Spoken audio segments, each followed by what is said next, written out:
Hello, this is Big Boss Rescue Chief of Humane Emergency Animal Rescue. Welcome to our series, Animal Rescue Postmortem, where we analyze the good, the bad, and the ugly of animal rescues throughout the world. Volume 6, Number 6. Let's get right to it. Okay, today I'm showing you a fractious cat.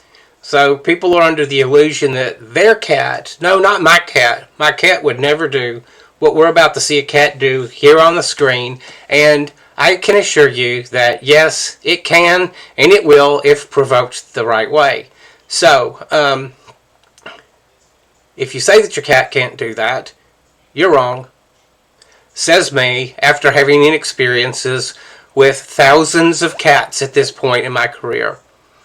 Let's just take a couple things we're noticing here. I didn't realize this until I queued these two videos up to use them, as it looks like they are in the exact same clinic, hospital, facility, whatever.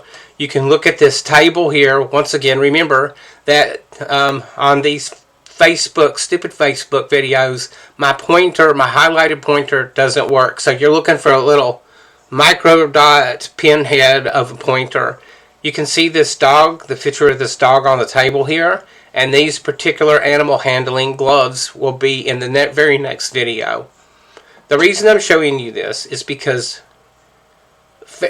feral cats, your house cat, my house cat, any of these little domestic felines here can seriously injure you. They can put your eye out. They can cause nerve damage. They can bite through, as I've had happen to me, through the animal handling gloves and pierce at least these two fingernails that I know of for certain. Okay? Because sometimes you have to learn the hard way that animal handling gloves aren't 100%, and that animals can and will bite through those things. So this is an example of a couple of different things here. How not to do it. This is not the proper way to restrain a cat. And we'll just let this play out. Let me make sure that this is muted. There we go. This is not the proper way to restrain a cat, to do any procedure on it.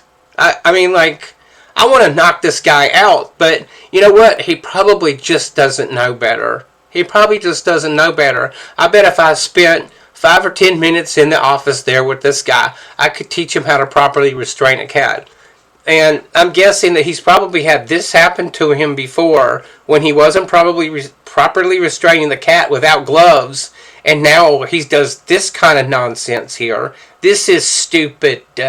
This shows a level of ignorance. Okay?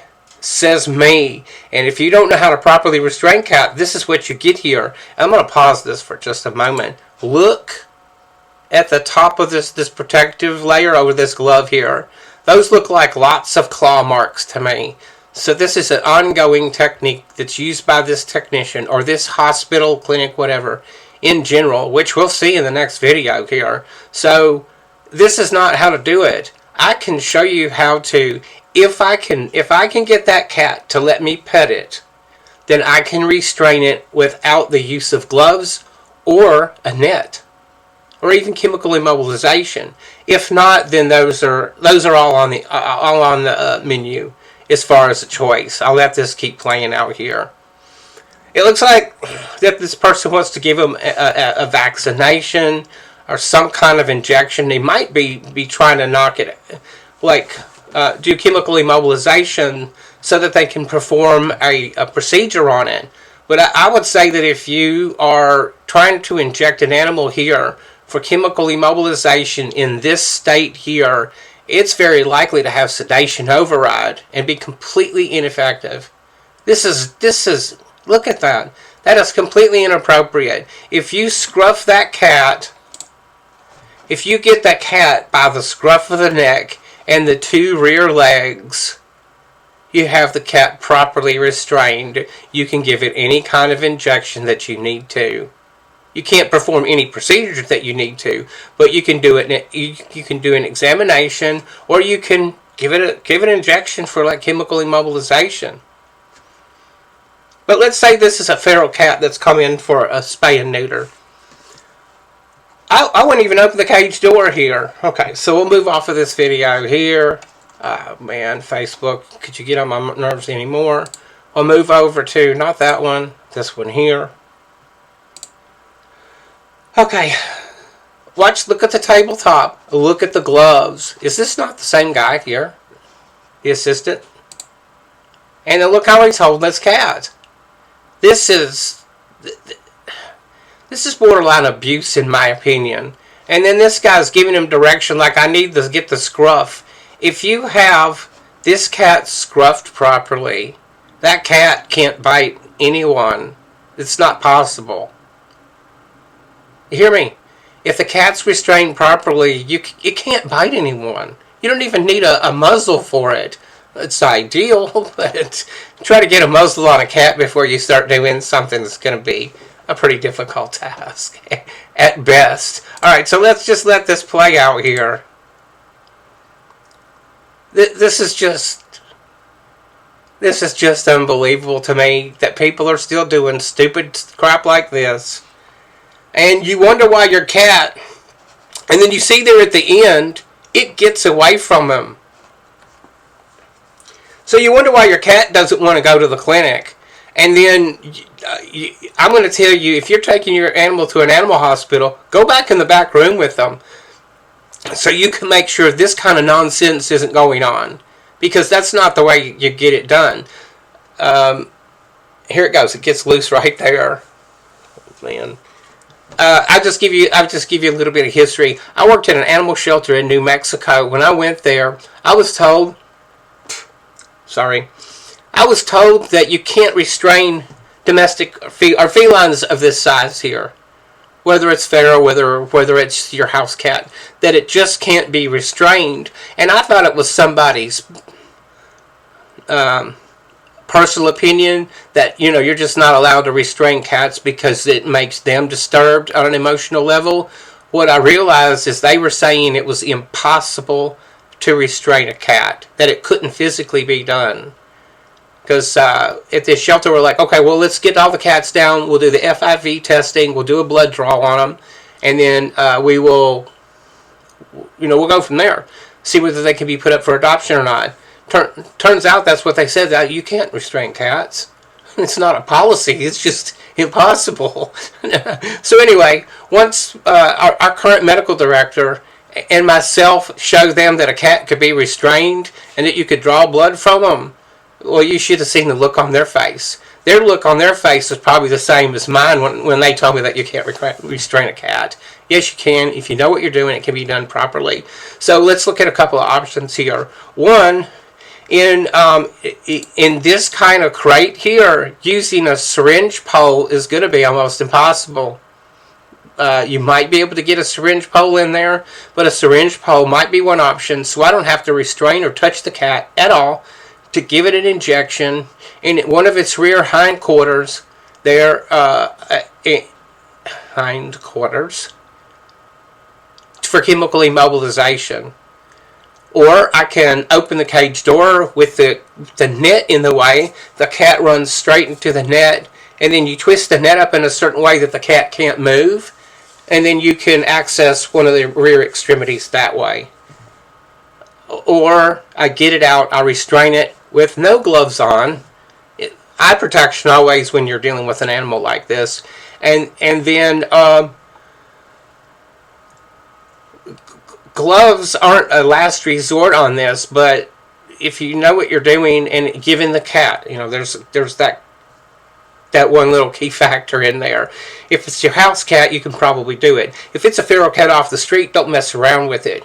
You don't want to get injured by that. And remember, I always got to remind everybody when they say, oh, that's an extreme thing to do. What's more extreme? Do the procedures that are accepted in the animal welfare industry, or get bitten by it and have the person who is bitten by the animal demand that it be tested. So the testing is, we cut its head off. We cut its head off. So we kill the animal first, we cut its head off, and then we take it over to the local health department where they slice its brain up so they can examine the brain and see if they can see rabies in there. That's the only way you can do it at present day. Okay.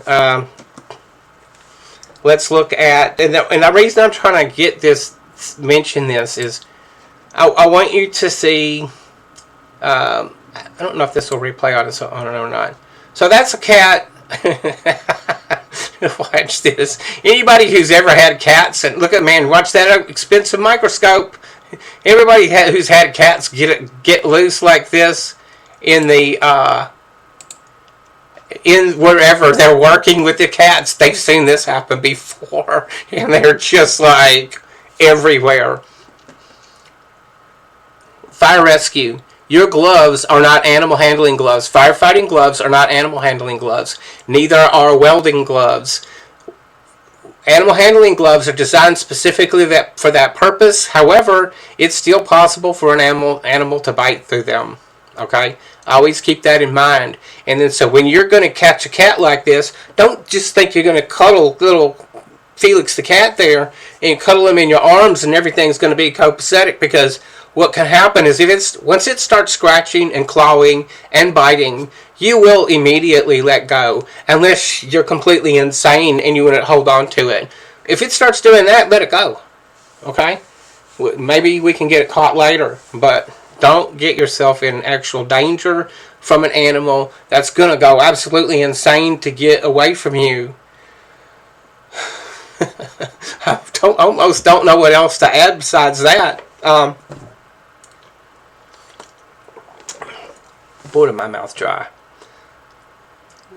Call if you have animal welfare professionals in your area. Call them out to help you with cats like this. Don't assume the cat is not going to go absolutely insane while you're trying to restrain it to move it. It probably doesn't get that you're taking it to a safe space. It just knows that it's fight or flight. And it may do both, as you've seen in these videos here. Please be careful out there. And if your animal professional doesn't show up to use, like if this is on a telephone pole or someplace up on a wire or at some elevation or some kind of thing like that, or any down on the ground, whatever, my first choice for these small mammals like this is a net. If your person shows up and to use a catch pole with this, you call the wrong person. You've called the wrong person if they start using a catch pole on a cat. It can be used on a cat, but their department can afford a net. Yeah, that says me. They can afford one. They just don't want to buy it if they don't have it. And if you get a net and you need to learn how to use it, you don't know how to use that net properly, you get in contact with me. I'll show you how it's done. Okay. Be careful out there. Remember, those gloves are not for animal handling. They are for firefighting, welding, whatever the case, that they can be bitten through from a house cat, from a possum, a raccoon, whatever else you can find out there. Okay? Be careful. Be careful. Be careful. I don't want to see you get hurt. And that's what this whole video is about. Check out our homepage there. Sign up for our email newsletter, which we will never sell your email address or spam you. Please consider making a donation and hopefully decide that you want to do that. Support what we're doing here. Don't forget to contact us through the contact form there on the website if you need to reach us. And then don't forget to subscribe to our YouTube channel. It's absolutely free. That's right, F-R-E-E, free.